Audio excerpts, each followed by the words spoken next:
Hare Krishna, Krishna Krishna, Hare Hare, Hare Rama, Hare Rama, Rama Rama, Hare Hare. Hare Krishna, Krishna Krishna, Hare Hare, Hare Rama, Rama Rama, Hare Hare. Hare Krishna, Krishna Krishna, Hare Hare, Hare Rama, Rama Rama, Hare Hare. Hare Krishna, Krishna Krishna, Hare Hare, Hare Rama, Rama Rama, Hare Hare. Hare Krishna, Krishna Krishna, Hare Hare, Hare Rama, Rama Rama, Hare Hare. Hare Krishna, Krishna Krishna, Hare Hare, Hare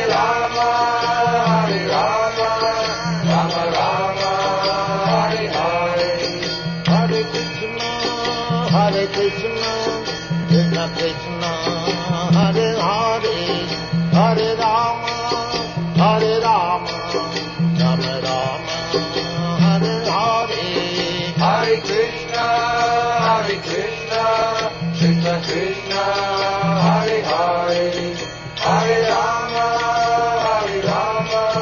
Rama Rama, Hare Hare. Hare Krishna, Krishna Krishna, Hare Hare, Hare Rama, Rama Rama, Hare Hare. Hare Krishna, Krishna Krishna, Hare Hare, Hare Rama, Rama Rama, Hare Hare. Hare Krishna, Krishna Krishna, Hare Hare, Hare Rama, Rama Rama, Hare Hare. Hare Krishna, Krishna Krishna, Hare Hare, Hare Rama, Rama Rama, Hare Hare. Hare Krishna, Krishna Krishna, Hare Hare, Hare Rama, Rama Rama, Hare Hare.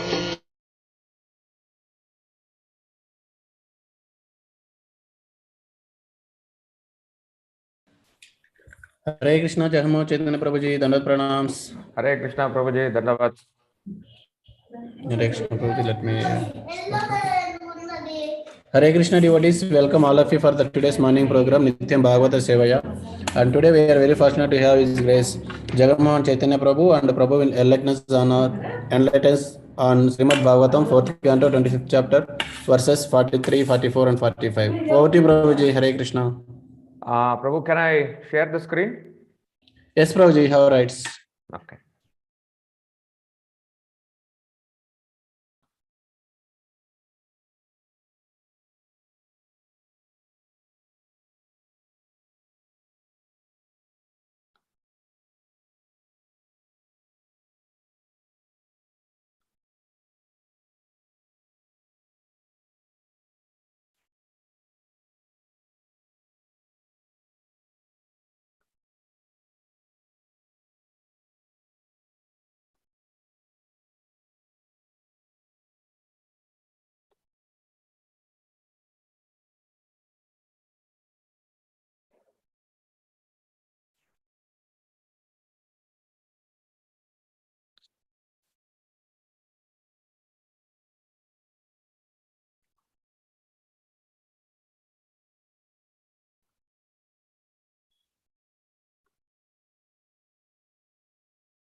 Hare Krishna, Prabhuji, you are able to share, Prabhuji? 1 minute, Prabhu.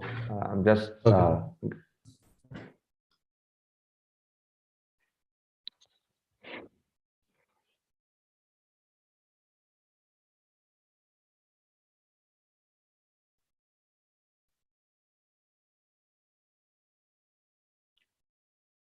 Are you able to see the screen, Prabhuji? Hare Krishna? Yes, Prabhuji. Okay, Prabhu. Fine.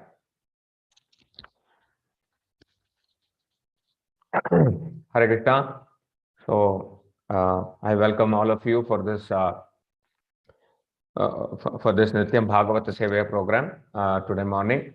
So, we'll be discussing from Srimad Bhagavatam, Canto 4, the chapter titled The Characteristics of King Puranjana. Chapter 25, the name of the chapter being The Characteristics of King Puranjana, from text 43, 44 and 45.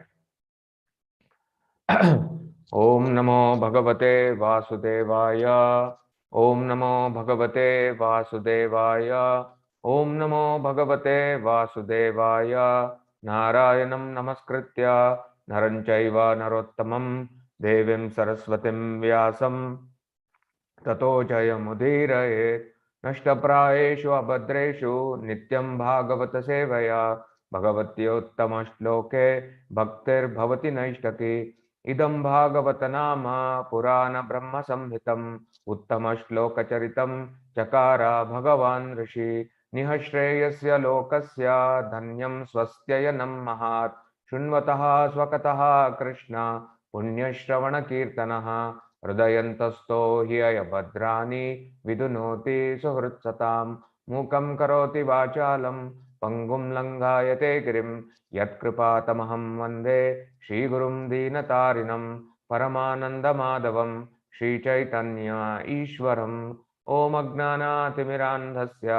ज्ञानाञ्जनशलाकया चक्षुरुन्मिलितं येन तस्मै श्रीगुरुवे नमः श्रीचैतन्यमनोभीष्टं स्थापितं येन भूतले स्वयं रूपकदा मह्यं ददाति स्वपदान्तिकं वन्देऽहं श्रीगुरोः श्रीयुतापदकमलं श्रीगुरुं वैष्णवांश्च श्रीरूपं साग्रजातं सहगना रघुनाथान्वितं तं सजीवं साद्वैतं सावधूतं परिजनसहितं कृष्णचैतन्यदेवं श्रीराधा कृष्णपादान् सहगण ललिता श्रीविशाखान्वितांश्च नम ओं विष्णुपादाय कृष्णप्रेष्ठाय भूतले श्रीमते भक्तिवेदान्त स्वामिन्निति नामिने नमस्ते सारस्वती देवे गौरवाणी प्रचारिणी निर्विशेष शून्यवादी पाश्चात्यदेशतारिणी जय श्री कृष्ण चैतन्य प्रभु नित्यानंद श्री अद्वैता गदाधर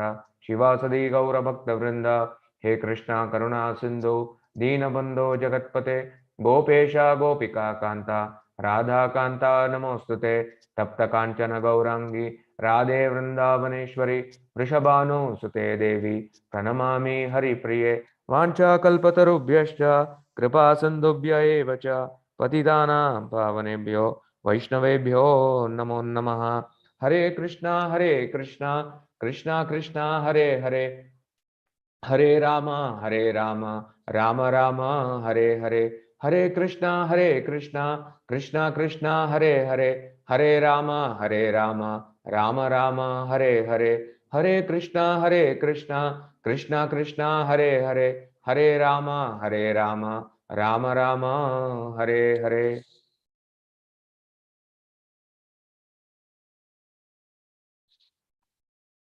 हरे Krishna. So we'll be reading 3 shlokas. So I'll read the shlokas and then translation and purport. So I think I'll go by, I'll read all the shlokas together so that then we can come back and discuss the purports. Narada, text 43. Narada uvacha iti tau dampati tatra samudya samayam mitaha tam pravishya purim rajan mumude shatam samaha. Narada uvacha iti tau dampati tatra samudya samayam mitaha Tam pravishya purim rajan mumudate shatam samaha. Narada Uvacha, the great sage Narada spoke, iti, thus, tau, they, dampati, husband and wife, tatra, there, samudya, being equally enthusiastic, samayam, accepting one another, mitaha, mutually, tam, in that place, pravishya, entering, purim, in that city, rajan, O king, mumudate, they enjoyed life, shatam, 100, samaha, years. Translation and purport by His Divine Grace Abhay Charanarvinda Bhaktivedanta Swami Srila Prabhupada. Jai Srila Prabhupada. The great sage Narada continued, my dear king, those two, the man and the woman, supporting one another through mutual understanding, entered the city and enjoyed life for 100 years. Purport. 100 years is significant in this connection because every human being is given the concession to live up to 100 years. The span of life is different on different planets, according to the planet's distance from the sun. In other words, 100 years on this planet is different from 100 years on another planet. Lord Brahma lives for 100 years according to the time on the Brahma Loka planet. But one day of Brahma is equal to millions of years on this planet. Similarly, the days on the heavenly planets are equal to 6 months on this planet. On every planet, however, the lifespan of life for a human being is roughly 100 years. According to the lifespans on different planets, the standards of living also differ. Text 44. Upagiyamano lalitam tatra tatra cha gayakaihi kridan pravrittaha stribhir ridinaim avishchachau upagiyamano lalitam tattatra tatra cha gayakaihi kridan pravrittaha stribhir Ridinim Avishchuchau. Many professional singers used to sing about the glories of King Puranjana and his glorious activities. When it was too hot in the summer, he used to enter a reservoir of water. He would surround himself with many women and enjoy their company. A living being has different activities in different stages of life. One stage is called Jagrata or life of awakening, and another is called Swapna or life of dream. Another stage is called Susupti or life in an unconscious state, and still another stage occurs after death. In the previous verse, the life of awakening was described, that is, the man and the woman were married and enjoyed life for 100 years. In this verse, life in the dream state is described, for the activities of Puranjana accomplished during the day were also reflected at night in the dream state. Puranjana is to live with his wife for sense enjoyment, and at night this very sense enjoyment was appreciated in different ways. A man sleeps very soundly when he is greatly fatigued, and when a rich man is greatly fatigued, he goes to his garden house with many female friends and there enters the water and enjoys their company. Such is the tendency of the living entity within this material world. A living entity is never satisfied with a woman unless he is trained in the system of brahmacharya. Generally, a man's tendency is to enjoy many women. And even at the very end of the life, the sex impulse is so strong that even though one is very old, he still wants to enjoy the company of young girls. This is because of strong sex impulse. The living entity becomes more and more involved in this material world. Text 45. Saptopari krita dvaraha purastasya tudeve adaha pritag vishaya gati artham tasyam yaha kaschaneshvaraha. Saptopari krita dvaraha purastasya tudeve adaha pritag vishaya gatyartham tasyam yaha kaschaneshvaraha. Of the 9 gates in the city, 7 on the surface and 2 were subterranean. A total of 9 doors were constructed and these led to different places. All the gates were used by the city's governor. Purport. The 7 gates of the body that are situated upwards are the 2 eyes, 2 nostrils, 2 ears and 1 mouth. The subterranean gates are the rectum, and the genitals. The king or the ruler of the body, who is the living entity, uses all these doors to enjoy different types of material pleasures. The system of opening different gates to different places is still evident in the olden Indian cities. Formerly, a capital was surrounded by walls, and one who passed through various gates to go through various cities toward the specific directions. In Old Delhi, there are still remnants of surrounding walls and various gates known as the Kashmiri Gate, the Lahori Gate, etc. Similarly, in Ahmedabad, there is a Delhi Gate. The point of this simile is that the living entity wants to enjoy different types of material opulences, and to this end, nature has given him various holes in his body that you can utilize for sense enjoyment. Hari Om Tat Sat, Hare Krishna.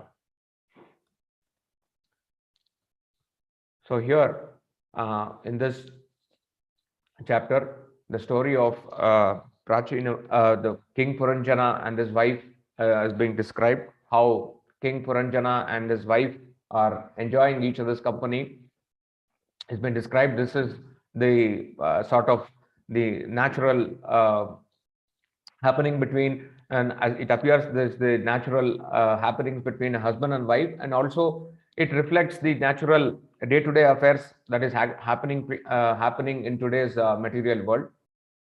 So this has been described here by Narada Muni to Prachina Bari, Prachina Barishad. The descendant of Prithu Maharaj.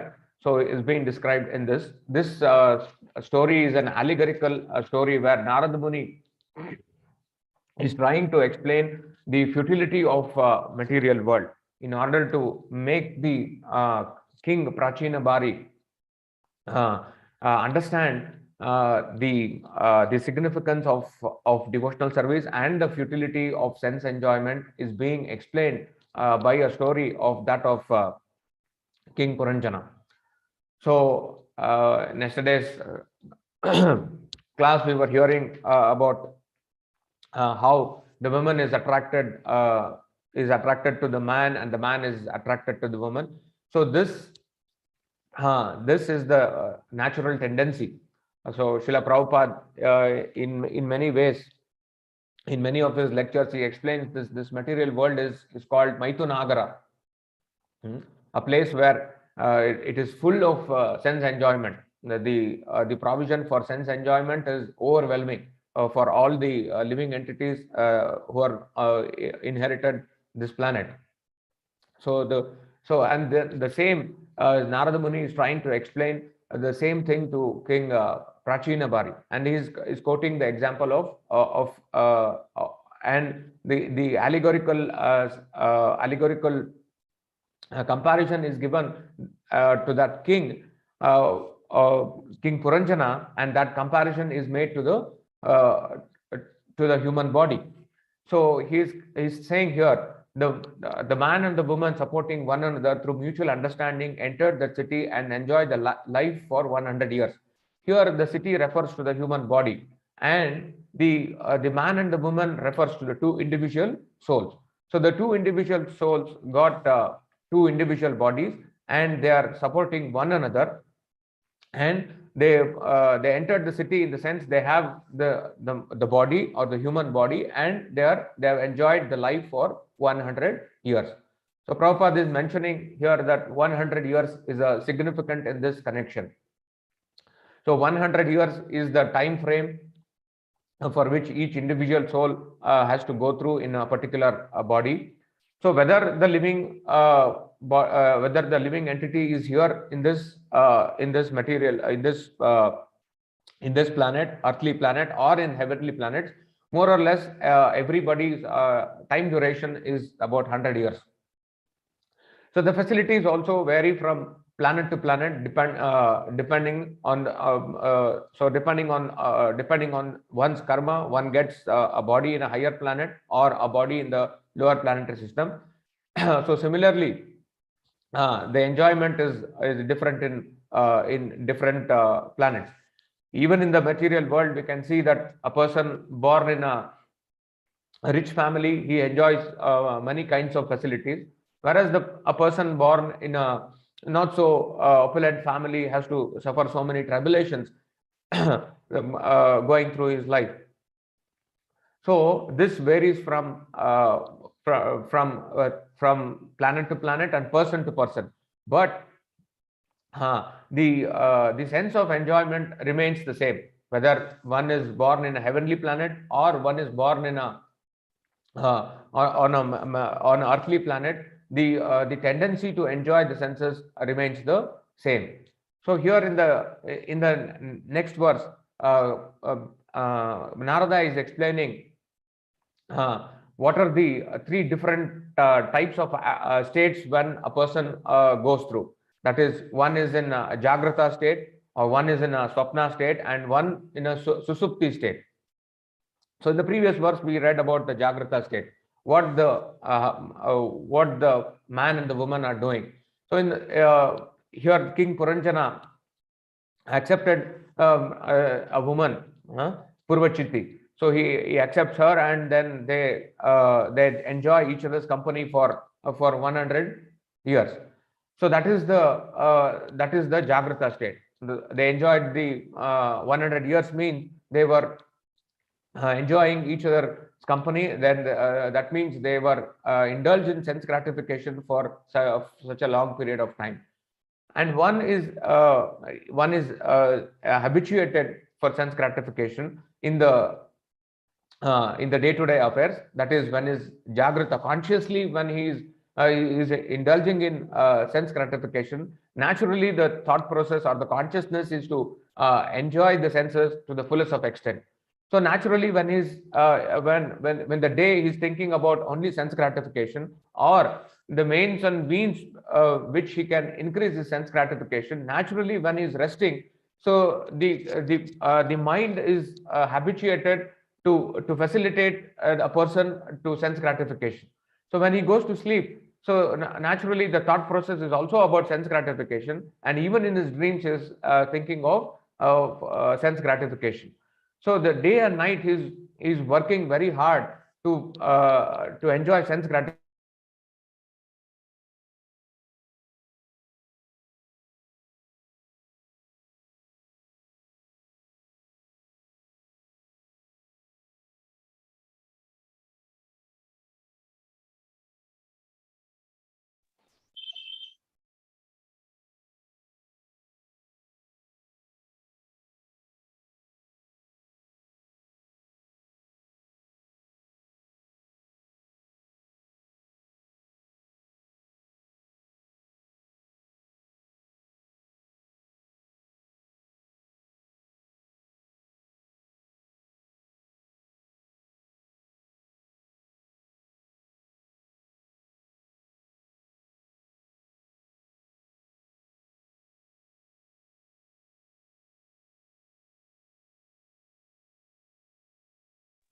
Hare Krishna devotees, I think there is a technical interruption.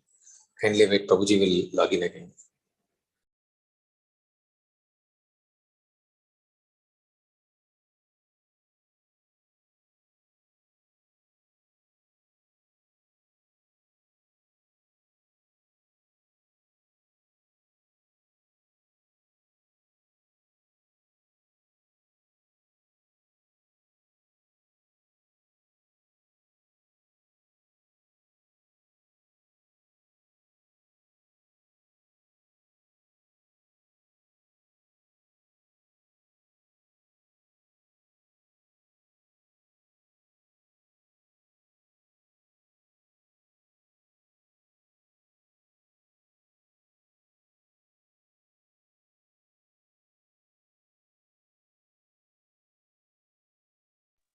Hare Krishna devotees, there was a technical interruption. Prabhuji will be logging in again in 1 or 2 minutes.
Hare Krishna, Prabhuji. You are able to hear us, Prabhu? Yes, Prabhu. Hare Krishna. Okay. Hare Krishna, So, Prabhu. Yes. yeah. Yeah. So in the night, his consciousness is about only sense gratification. So in the night also is thinking about only sense gratification, and is so habituated with thinking at how to increase ways and means of sense gratification. Here Prabhupada is writing that a man sleeps very soundly when he is greatly fatigued. And when a rich man is greatly fatigued, he goes in his gardens with his many female friends and there enters, waters, and enjoys their company. Such is the tendency of the living entity with this material world. A living entity is never satisfied with a woman unless is trained in the system of brahmacharya. Generally, a man's tendency is to enjoy many women. Even at the very end, the life of sex impulse is so strong that even though one is very old, he still wants to enjoy the company of young girls. Thus, because of this strong sense impulse, the living entity becomes more and more involved in this material world. So actually, Prabhupada explains in many other places that this sex life is like a chain where the living entity is bound. So the living entity is not able to escape of this out of this material world because of he's bound by this invisible chain of sex life. Although people thinking that it is a very pleasurable and enjoyable to enjoy more and more of sense gratification, but it is like a binding to the living entity. So Prabhupada also mentioned that if a person gives up the affinity to enjoy senses or to enjoy sex life and makes a very determined effort, then he has a hope for returning back to Godhead. Just if one avoids sense gratification, then his life of spiritual advancement becomes much easier. So, as I mentioned earlier, this material world is designed in such a way that a person is given full facility to enjoy his senses more and more, and even so prominently in this day to day in Kali Yuga. Because why I mentioned this Maitu Nagara is because wherever and we turn around, it is only the generation is pointing towards only sense gratification. As you step out from the house, you see a hoarding or you see an advertisement in television or the movies or the music or the day-to-day affairs of our people and of our political leaders, the so-called leaders, and even the so-called spiritual leaders. It is all based on more or less of sense gratification. People are driven madly by this the urge of desiring, or the urge of satisfying the senses. So so this becomes much more difficult in this Kali Yuga. And then, since the living entity is also has a sense of enjoyment, so he's given all kinds of facilities. So then the people are thinking that entering a grahasthashram is a license for sense enjoyment. So even if we observe the happenings of day-to-day weddings, it is more or less for an avenue for sense gratification. Whereas if we read from the previous chapters of Srimad Bhagavatam, it is clearly mentioned the duties and the activities of the Varnashrama system. So how brahmacharya, then grihastha, vanaprastha, and sannyasa are described more clearly and specifically, and how it helps an individual come out from a mode of enjoyment, a mode of sense enjoyment, to the mode of renunciation, and a strong sense of detachment is being cultivated in this in the pages of Srimad Bhagavatam.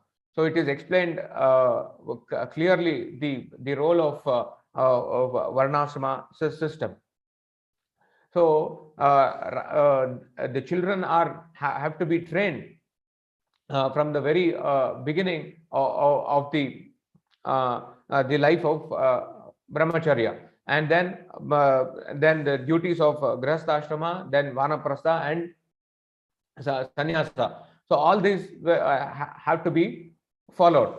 So this has been had been the this had been the practice in the Bharata Varsha as well, but due to the influence of Kali, due to the influence of Kali, this has been practically lost. So so why one has to undergo all these austerities of brahmacharya life is because, so when a person enters grihastha, he'll be he knows what is the value of human form of life, and he knows how one can utilize his body in the service of in the body in this body in service of Krishna. So the varnashrama system trains the body, trains trains the young people, how they can control the senses. So so when one understands the value of the human form of life, and when one is given the training from the very beginning of life, then naturally he can choose a life which is more conducive to him. One can choose to be a brahmachari, or one can choose to be a grihastha and vanaprastha and sannyasa thereafter.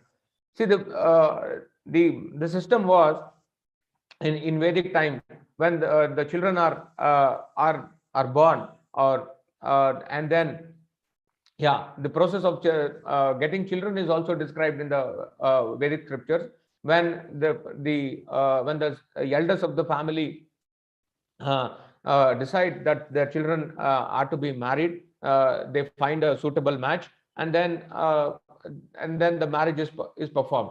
So then, when the marriage is performed, so the grihastha couple, they perform garbhadan samskar, and from the garbhadan samskar, proper children, or the children who are of the sane consciousness, are born. So then again they are sent into the gurukulas for training. So this was the process.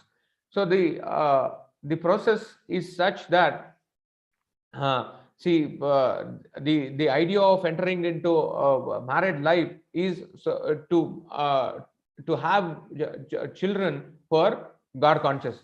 So that is the aim of grihastha. And also there is some concession given for sense gratification. The whole point is that what all the activities are doing is for the pleasure of the Lord. So even here, sense gratification is not rejected. The sense gratification is utilized in Krishna's service, just like fire. The fire is there. So the fire can be used for cooking, and from fire heat is generated, and from fire, of course, light is always there. So one is careful as to how the fire is utilized. If fire is not utilized properly, or neglected in ways of fire, then the fire can lead to an accident and disaster. So similarly, sense gratification or sex life in grihastha has to be utilized in a proper way. So the sex life is utilized to get proper and good Krishna conscious children. So the system is so nice and so described so nicely in the pages of Srimad Bhagavatam, and Srimad Bhagavatam clearly negates the idea of sense gratification.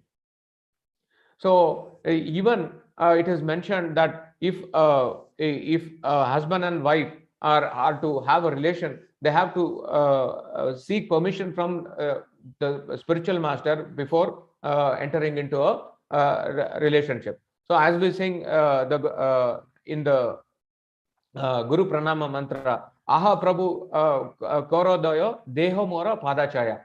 So in the sense, it is said that this body belongs to the spiritual master. This body is Deha More Padachaya. This body is a reflection of your the shade of your lotus feet. So this body doesn't belong to us. So when we take initiation, it means that this body is belong to you. So as we have voluntarily given our body to our spiritual master, it means there is no room for sense gratification. So as and when the spiritual master wants to use this body, so this body can be utilized. So he has to give permission. So this body also does not belong to us, and this body belongs to the Guru. So the Guru will utilize this body in Krishna's service. So that is the mood which we pray daily. So there is no question of sense gratification. So the husband and wife enter Grihastha ashram, say keeping this in mood, and using their bodies in service of Guru and Krishna. So when the spiritual master orders that good children have to be had, then they can have a relation praying for Krishna to send a soul, so that the Grihastha ashram becomes more blissful. So this was the practice, and this was before marriage only. So the proper how a boy and a girl was to be selected was also is also a great science and a great art. So the acharyas used to select a boy and a girl based on their consciousness. So it is not that whimsically, man and women are married. So even if one has to marry, it is one has to seek the permission of the Lord or his representative, the spiritual master who is in front of us. So if we go back to the pages of Srimad Bhagavatam, so the Lord himself, if one is serious and if one is praying to the Lord himself arranges a proper wife. Why proper wife? Is because see, both the husband and wife should be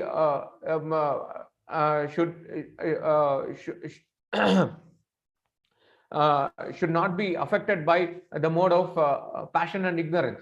If the passion and ignorance are there, then it can be disastrous. In the Bhagavad Gita, it says that the person who is in, for example, in passion, it appears that it is. It appears that initially the sense gratification is very pleasurable, but as time goes, the same enjoyment turns out to be very bitter. So the idea of having a proper partner is that each will help a person developing more and more Krishna consciousness. So how this, and if one is seriously praying, then the Lord will arrange that kind of a person for the match. So here in this shloka from Srimad Bhagavatam, in the third canto, where Kardama Muni was praying to the Lord. that Brahma orders Kardama Muni that you should get married and have children, then Kardama Muni, he prays, he does austerities. He does tapasya for many years. So after that, he has the audience with the Lord, and then the Lord orders that whom he should get married to. He says that you should get married to Devahuti, where here he is explaining. Kardama Muni is explaining to the Lord, therefore, desiring to marry a girl like disposition, who may prove to be a veritable cow of plenty in my married life, to satisfy my lusty desire, I have sought the shelter of your lotus feet, which are the source of everything, for you are like a desire tree. So here, so even before entering Grihastha ashram, so Kardama Muni was advised that he should pray to the Lord. So, so the Lord arranges the partner or Devahuti to get married to the Kardama Muni.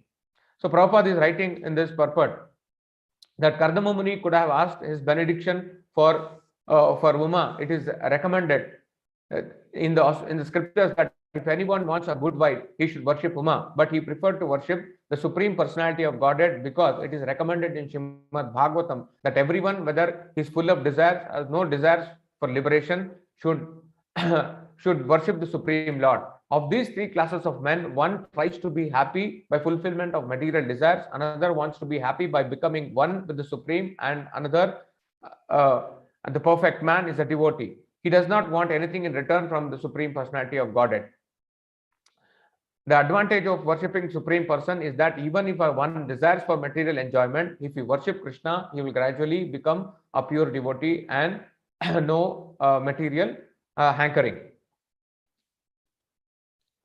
So it is again in the previous verse, Kardama Muni wanted to have a wife like disposition, because a wife is necessary to assist in spiritual and material advancement.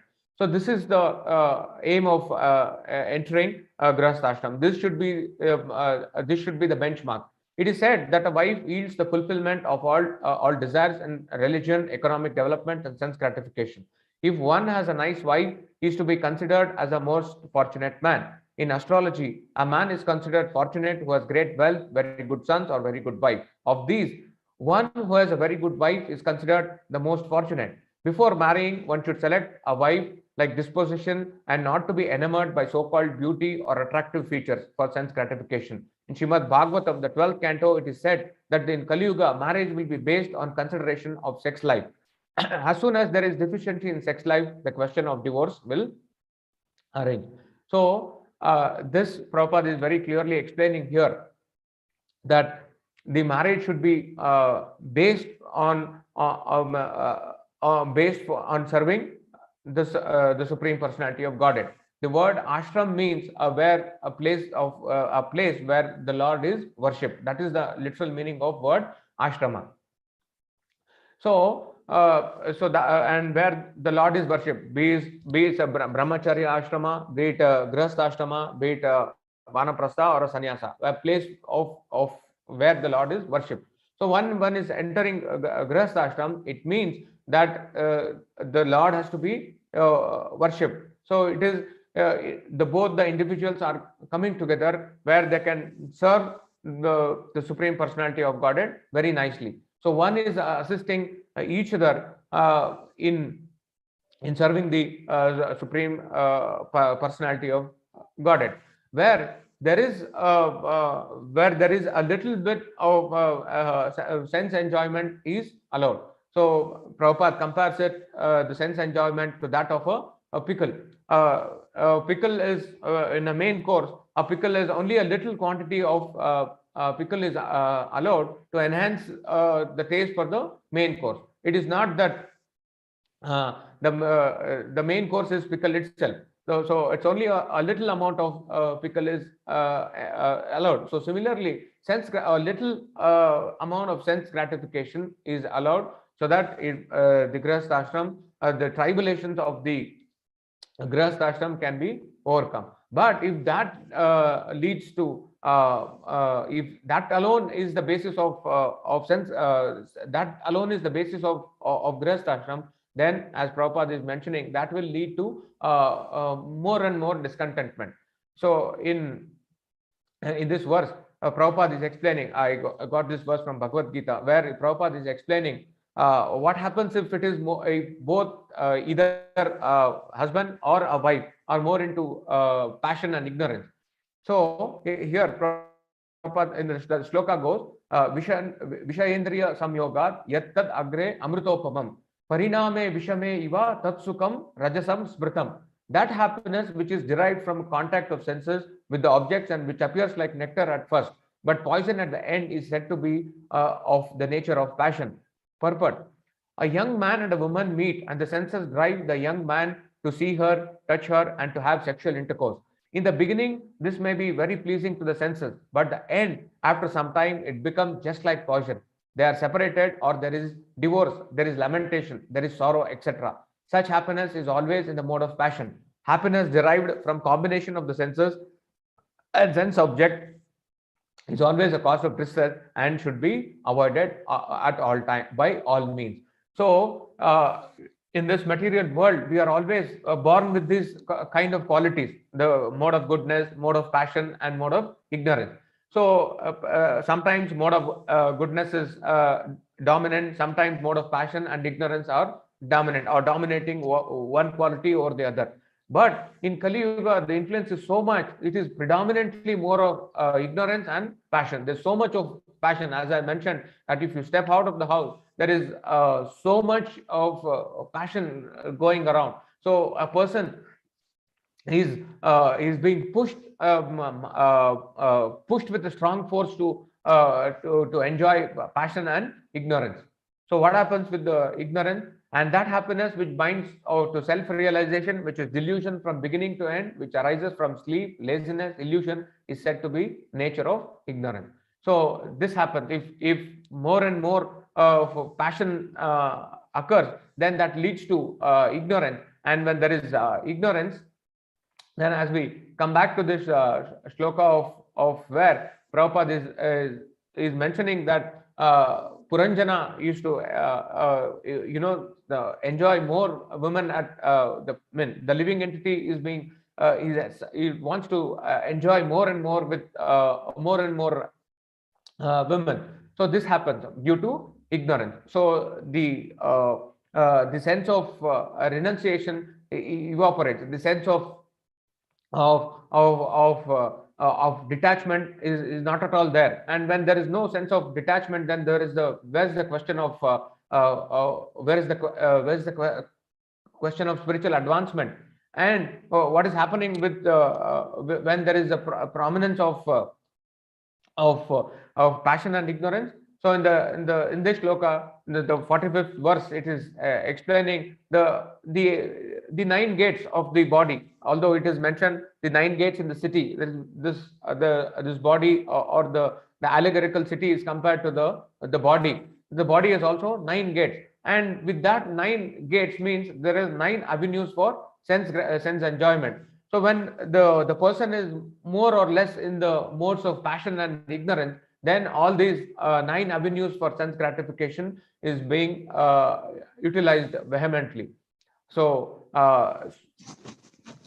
and then eventually what will happen? So the more and more a person indulges in sense gratification, the more and more tired he becomes, the more and more he has to work for his sense gratification. So it becomes so it is why Narada Muni is explaining to Prachina Bhari is that the more and more sense gratification is involved, then there are more and more problems involved. If there is more and passion is involved, passion and ignorance is there, then that will not lead to a sane, happy life. A person, although it appears that initially the passion might be very pleasurable, but it will eventually lead to destruction. So a system is very nicely described, or the system of Chatur, the system of Varnashrama is given by the Lord Himself. The Lord Himself is saying, Chatur Varnya Maya System Guna Karma Vibhagashaha. So according to one's guna and karma, I have given you the Varna and Ashrama system. The four Varnas being Brahmana, Kshatriya, Vaishya, and Shudra, and the four ashramas being Brahmacharya, Vanaprastha, Grihastha, and Sannyasa. So this system is given by the Lord. So one who is serious enough, or one who is serious enough to go back to Godhead, has to follow all the rules and regulations of the Varna Ashrama system, or the general populace, or the leaders of the society, or the spiritual heads of the society have to make sure that the people are following the rules and regulations of the Varna and Ashrama system. So when the leaders help, or when the leaders help the people to following the Varnashrama system, then there is hope for spiritual emancipation. But unfortunately, in today's time and places, there is no room for the avenues for spiritual advancement is going down, going by the day, because the influence of Kali is so strong. How many acharyas or how many spiritual heads are explaining all these facts and the rules and regulations of Varnashrama system. So practically, even in the so-called the so-called parampara systems which we see, the acharyas are not stressing on the Varna Ashrama system. This Varna and Ashrama system is for the entire human race. Krishna is saying Chatur Varnya Maya system. Krishna is saying this is not for Indian or for one select group of people. So this Chatur Varnya is for the entire human race, and the pages of Srimad Bhagavatam are for the entire human race. So then when people try to understand this, or when people try to understand from the pages of Srimad Bhagavatam, when they understand the value of human life and how it is important to control sense gratification, then there is some hope. Otherwise, this will lead to a chaotic situation. So when we are reading from the purports of Srila Prabhupada's purports are crystal clear, and how it is, and Prabhupada is hitting hard on all of us, that first and foremost, that we have to accept all these principles, and then we have to set an example for other people to follow, other non-devotees to follow. So even this becomes very imperative that all those devotees who are entering Grihastha ashram, so take these lessons and read these pages from Srimad Bhagavatam, and understand what is the significance of a life free of sense gratification, or at least trying to come out of a life of sense gratification, and try a life towards a mode of goodness. So as I only hope that those devotees who are entering Grihastha ashram, before entering Grihastha ashram, that read from these pages of Srimad Bhagavatam and understand what are the rules and regulations, and what are the aims of Grihastha ashram, and what one can expect out of Grihastha ashram, or Brahmacharya, Vanaprastha, and Sannyas ashram. Just as we have a methodology, a person who wants to accept a guru, he has to go through many processes. Like he has to take this, first he has to accept Prabhupada Ashraya, then Guru Ashraya, and then of course finally the initiation. He has to, the person has to read so many books, he has to attend the disciples course, and now of course Bhakti Shastri is being prescribed for a standard method to adopt initiation. So similarly, I hope all the leaders of ISKCON come together, especially the GBC members and other leaders of prominent temples coming together and make a course where proper training can be given to the prospective bride and the groom. So maybe a 6 months or a 1 year course where they can all be trained as to how one can be a successful grihastha. So I hope that this process will come in coming days, or they might already be doing it. So then, so at least we have an ideal grihastha life, and so the ISKCON can set an example how practically the pages of Srimad Bhagavatam can be adopted. The principles and rules of Srimad Bhagavad Gita and the rules and regulations of Srimad Bhagavatam can be applied in one's life. So ISKCON can drive that, and ISKCON can show the whole world how this can be achieved. So so Srila Prabhupada is writing in these pages how a life free of sense gratification, a life free of passion and ignorance can help one seriously advance in Krishna consciousness, and how a varnashrama system is one varnashrama system has to be adopted. Again, and why? What is and again in the fifth canto? What is the great responsibility we all have in this connection? It is mentioned in the Srimad Bhagavatam. In the fifth canto, it is mentioned here in the 10th verse. So in his how Narada Muni is explaining that how to work to achieve the ultimate goal of life, devotion through knowledge and through execution of this mystic yoga system. So here is explaining the importance of those people who are born in the Bharata Varsha. Why the people of Bharata Varsha have to follow this. In his own book known as Narada Pancharatra, Bhagavan Narada has very vividly described how to work, achieve the ultimate goal of life, devotion through knowledge and through execution of mystic yoga system. He has also described the glories of the Lord, the Supreme Personality of Godhead. The great sage Narada instructed the tenets of this transcendental literature to Savarani Muni in order to teach those inhabitants of Bharata Varsha who strictly follow the principles of Varnashrama Dharma how to achieve the devotional service of the Lord. Thus, Narada Muni, along with other inhabitants of Bharata Varsha, always engages in the service of Naranarayana, and he chants as follows. So, those who have born in Bharata Varsha have to follow the Varna and Ashrama system. So, when Varna and Ashrama system are followed nicely, then there is a hope for the entire human community. So human community can thrive very easily, and all the distresses of the material world will come down to a certain extent, and people can live peacefully and practice devotional service.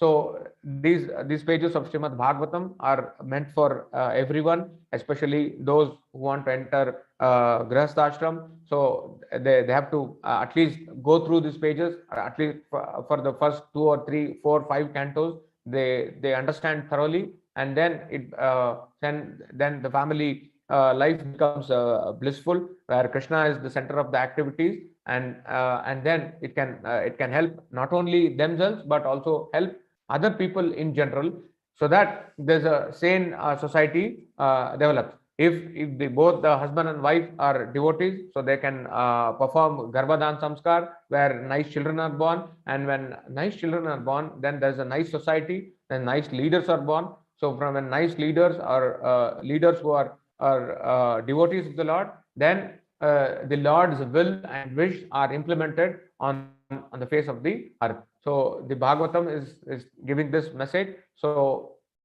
Prabhupada is also extensively given in all these purports what are the rules and regulations. So this has to be practiced, implemented, and set an example so that other people can follow. A life where Krishna is centered around, so that life becomes blissful. And if Krishna is not in the center of the life, then that will lead to, as Prabhupada has mentioned, that so many things will happen in this material world, and eventually the golden chance of having a human form of life will be lost, and then again we don't know what's going to happen in the future. So let us understand from this purpose all these, and then meditate upon this. So thank you very much. So I'll end it here. So I seek forgiveness that there was a break in between. Hare Krishna. Thank you very much, and thank you for listening to whatever I could speak. Although, so Sankarshan Prabhu suggested that I should speak on this. So, so this has been I can say this has been a very wonderful learning experience and going through all these pages. Thank you, Prabhuji. Hare Krishna. Hare Krishna, Prabhuji. Thanks a lot for the very wonderful class and the nice instructions to the Grihastha devotees. And devotees lines are already unmuted. Devotees can unmute and ask any questions. Hare Krishna, Jaganmohan Prabhu, Dandavat Pranam. Thank you Hare for Krishna, Prabhuji. nice instructive and illustrious class, Prabhuji. I have one doubt, Prabhuji. Yes, Prabhu. Here in the purport, here Prabhupada mentioned that the human being is having 100 years of life. Yes, Prabhu. But we also see somewhere else where mentioned that in Kali Yuga only people have shorter life, but in other yugas people used to live for 10,000, 20,000 years. Correct, Prabhu. So how to understand these two different statements, Prabhuji? Yeah, in other ages, the life was not based on passion and ignorance, Prabhu. So it was mode of goodness. So mode of goodness means one gets up early in the morning, one gets to do devotional service, and they're not driven by passion and ignorance. So when in the goodness, then he takes food, which is in the mode of goodness, and even one is working. There's no stress, or there's no anxiety that he might be kicked out of his job and things like that. People were doing agriculture, and the job itself is in the mode of goodness. So naturally, the life expectancy definitely increases. When there is when the people are living in mode of passion and ignorance, what happens is the number of breaths taken for execution of a work more increases. So there's, because of anxiety, the breathing increases. So, and then the life expectancy goes down. For example, when we read that a person was a Muni or any other devotee who is to sit for meditation for 10,000 years or many years, it means that the time duration taken for inhale and exhale would be more, whereas so then the duration of the life would increase. But if a person is and then when the mind is controlled, so the mind is controlled, and then the time duration taken for inhaling and exhaling, controlling the mind would be easy, and it will not be disturbed, and the duration would be more, and so naturally they would live more. What happens in Kali Yuga is we are driven by passion and ignorance. So everyone is practically in an anxiety mode. So, and of course, added to that, the food, due to Kali Yuga influence, the quality of food is going down, and so all these matters will eventually, a person is destined to live 100 years, but eventually that will go down. Means in 100 years, he is supposed to take so many number of births in 100 years. But what happens is, due to the anxiety, he'll take so many births, but that taking breath, what happens is the inhalation and exhalation is so fast that the duration of 100 life is reduced to maybe 60 or 70 years. So that's how I understand, Prabhu. In other ages, of course, as I mentioned, it is mode of goodness, and there was no anxiety for working or for the living would be very easy. The king would take care. Not much of this kind of work which we are Ugra Karma, which we are doing now, was not there, Prabhuji. So that way, in that way, they would live a comfortable life and healthy and long duration of life. Yeah, thank you, Prabhuji. Thank you. I have another question, but I will talk to you offline, Prabhu. Thank you. Yes, Prabhu.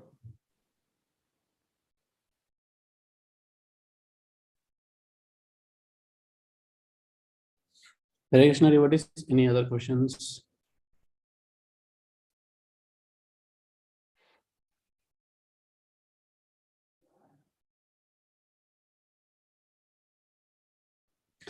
I think everybody is clear, Prabhuji, so we can end the class here with Vaishnava Pranam. Okay, Prabhuji. Vancha kalpatarubhesha Kripa sindhubhyo cha patitanam pavanebhyo vaishnavebhyo namo namah. Ananta koti Vaishnava Vrinda ki jai. Hari Hari. Thank you all. Thank you, Prabhuji, once again for the Thank you, wonderful Prabhuji. class. Thank you, Prabhu. Krishna Prabhu, Dandavat Pranam. Dandavat Mataji. Thank you, Mataji. Hare Krishna.